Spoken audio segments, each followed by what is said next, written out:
Il y a des entités qui sont capables de prendre possession d'un corps et de leur donner des forces surnaturelles, je dirais des forces surhumaines qui ne sont pas normales. Comment justifier que des gens viennent vous voir pour vous demander comment réussir, comment être puissant? Vous leur montrez comment devenir puissant, comment réussir, et ils vous quittent parce que ce que vous leur avez dit les dérange. C'est ce qui s'est passé pour Jésus. Dans Jean 6, le verset 35 à 66, la Bible parle des personnes qui sont venues voir Jésus. Et Jésus leur a dit, si vous voulez réussir, mangez ma chair, buvez mon sang. La Bible dit que ces personnes-là ont été choquées de ce qu'ils ont entendu et ils ont quitté Jésus. Et Jésus s'est retourné vers ses disciples, il leur a demandé, mais vous ne me quittez pas. Ils ont dit, tu as les paroles de la vie, maître, on ne te quitte pas. Bien-aimés, ces personnes qui sont venues, qui ont posé la question à Jésus et qui après l'ont quitté, ce n'était pas anodin. C'est parce que ils étaient habités. Dans une première vidéo, je parlais des hôtes spirituels et j'étais en train de dire qu'un hôte, c'est quelqu'un qui prend possession d'un corps.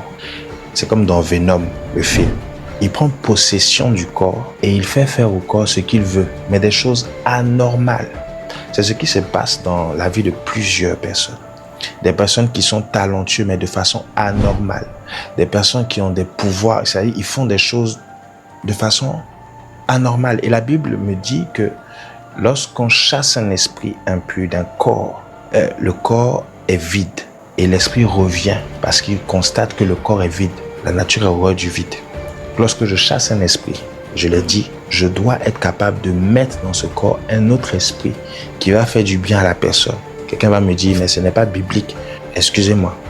Lorsque quelqu'un est atteint d'un esprit de pauvreté ou d'un esprit d'aveuglement, Jésus va chasser l'esprit.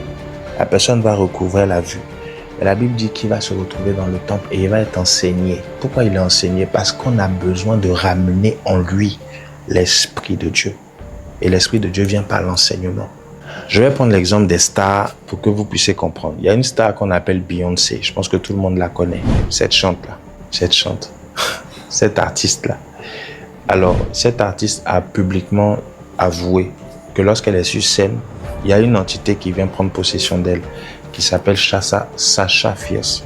Et lorsque cette entité prend possession de son corps, elle fait des notes vraiment très élevées qui sont anormales. Donc, ça veut dire que il y a des entités qui sont capables de prendre possession d'un corps et de leur donner des forces surnaturelles, je dirais des forces surhumaines qui ne sont pas normales. Si chez les païens, je dirais même chez Satan, il y a ce genre d'entités qui sont capables de donner une gloire passagère, mais une gloire aux gens, et chez nous les chrétiens.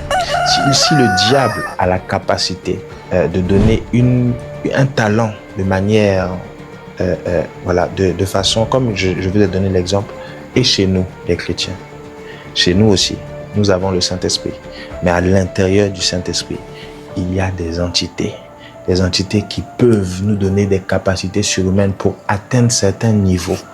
Il y a des personnes qui se perdent en voulant aller plus vite. C'est pour ça que je vais ouvrir une parenthèse et la fermer dans ma conclusion pour dire, tu ne peux pas grandir seul, il te faut un père spirituel. Ce n'est pas tout on cherche et ce n'est pas dans n'importe quel endroit on cherche. Dieu peut être partout, mais Dieu ne parle pas partout et à tout le monde. Que Dieu vous bénisse. Shalom.